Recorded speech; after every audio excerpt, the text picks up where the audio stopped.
Hey, everybody. Hey, everybody. Jamie.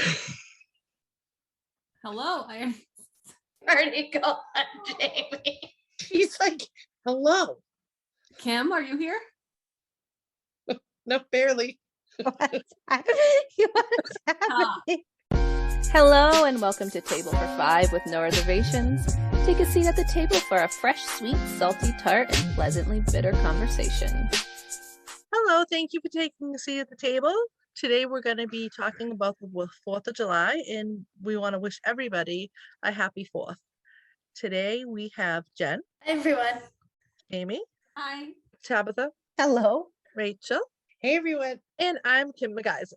So we just want to pop on and say happy 4th of July. And at the same time, I think this is a really rough holiday for a lot of us. So whether you're listening to this in the morning, preparing for the night, or you're sitting inside hiding from all the fireworks with your kids, we just want you to know that we feel you. The 4th of July is really hard for me. It's one of our hardest holidays.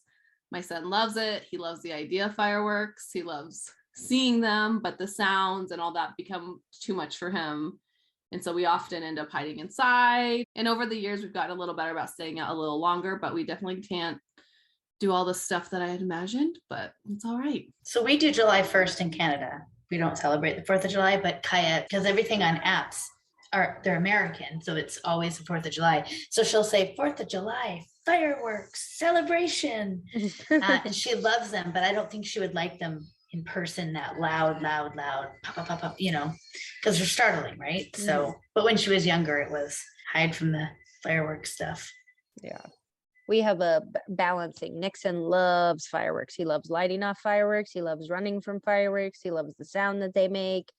The lights, we usually do them early before it gets dark because they have early bedtimes before everyone else starts their fireworks. Nora has sound sensitivity, and so usually me and her sit back, and then Nick and Nixon light off fireworks kind of a little bit further away, and then they're in bed by the time the big hurrah goes on, because it would be way too much for her. So it's kind of balancing the two of them. Nixon has loved them since he was a tiny guy. Yeah, we have done lots of different things for the 4th of July over the years. Obviously, when Alyssa was younger, not so much the fireworks bothered her, but just it's very crowded. It's huge here. It's super hot. So in the early years, we didn't bring her to the fireworks, but she does really well with them now. And sometimes we do something different. Like we were in Disney World 4th of July. We went to an amusement park around here. We've done a water park. So you don't always have to do the fireworks. Like, you can celebrate the 4th of July and whatever, just do something fun. If your kids can't handle fireworks, go and do something fun and have a great day. I can tell you firsthand, even my typical kids, they don't pay attention to the fireworks. They're fooling around with those dumb glow bracelets and necklaces, and they miss half the show trying to get all those things on. So they're running around, their attention spans are, they're running into the park if we're at a beach. It is so isolating when it's kind of the typical thing that everybody is doing and you feel like you can't do it, or if your child can't handle being at that cookout. It definitely is difficult, but I just encourage you to just do whatever works for your family. If that's a cookout at your house with just your family, then do that. If that's going to the beach and spending the day at the beach, do that. Do whatever is going to make it enjoyable for you and your child and who cares about your significant other? They're just going to go along with what you want. I'm just kidding. I'm not kidding, because that's what I make my husband do stuff every year. He's like, I don't want to go to the beach. I don't want to go to this. But he does come. Also, me and Jen would like to encourage you to eat all the carbs that you can for us. We will be thinking about you eating carbs. That will give us life.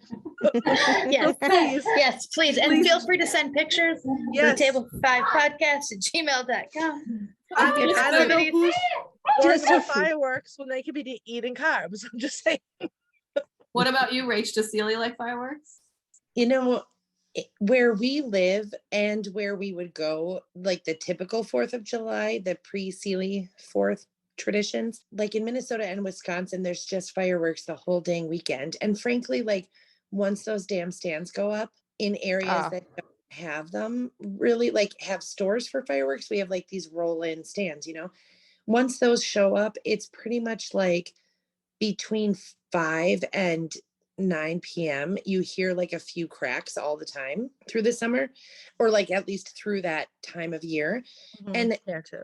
so it Here gets to too. be pretty wearing on her, like that part, because if you're not lighting the fuse and like prepare that this is the moment that we're going to go down and do fireworks, whether you've got the headphones or not, to hear that and not have the warning of somebody's lighting this, just because they're so sudden. But also we struggle with sleep. Like it's just a layered mix of sound machines, mostly hiding, small doses of social. And like I had thought that this year, because we're closing on the new house in early June, that the 4th of July could be a day that we like put out all the bubbles, put out all the chalk, invite the neighbors over and like introduce ourselves to the community. But I think the 4th of July is pretty safe to say Celie won't be here. So I think this year will probably be at the cabin or doing something different.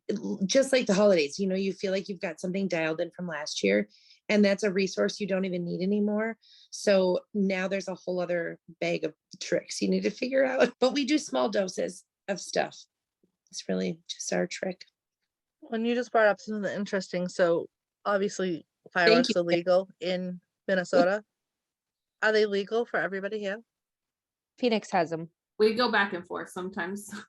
We can have certain ones, but not all. But since with wildfires and everything, we're not supposed to have like the flying ones. But the last couple of years, people have just been doing them. So Yeah, I mean they're not legal here, but they're legal in New Hampshire, so people usually drive. yeah, up to New people drive Hampshire to Wyoming from here to go get them. and get them. Hmm. It's just interesting how it's different in Minnesota. I mean, you guys know when we were in Stillwater together, right across that bridge is Wisconsin. So Wisconsin, they're legal. And in Minnesota, they were illegal growing up, but you could just go to Wisconsin about it.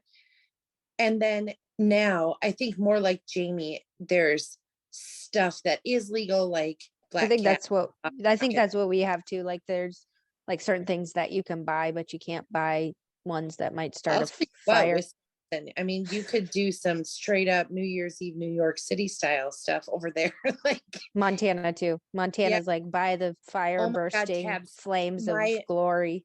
Hit my the stand. favorite 4th of July of life happened in Bozeman, because we lived in Gallatin Gateway right next to this huge fireworks truck.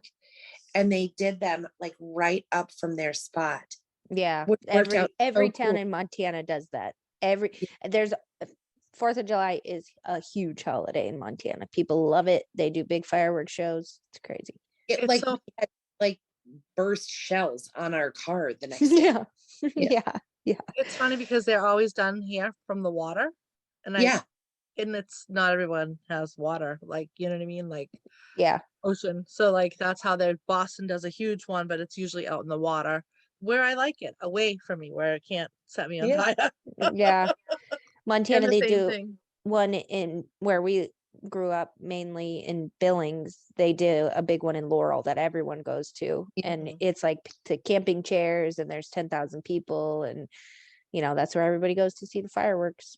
And half That's the time it's like storming, and the other half of the time it's not, So, Yeah. So they do a huge thing in Boston. I don't go to that. When I was little, I got lost. It's called the Esplanade, and I got lost there and almost trampled when I was like 10. I got separated from my father and my sister. Oh my God. He was holding my hand, and our hands separated, and like that, I was like on the ground, couldn't get up because people were like terrifying. stepping over me. Yeah. And then some lady brought me to Lost and Found, but that was like, that kind of scarred me. Super, super crowded there. So we kind of do something local usually. Yeah. So we want to wish everybody a happy 4th of July and whatever that means to you. And we'll see you guys next week. Happy 4th of 4th. July. Happy 4th of July, America.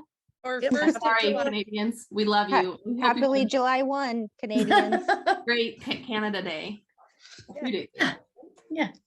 Canada Day. Happy Canada Day. Happy Canada Day. Thank you for joining us at the table for this 4th of July episode. We hope you are having a lovely summer wherever you are.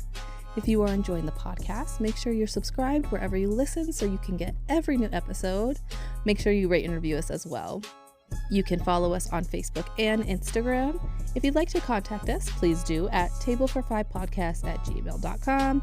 New episodes every Monday. Join us next week for a Q&A. See you there. Bye.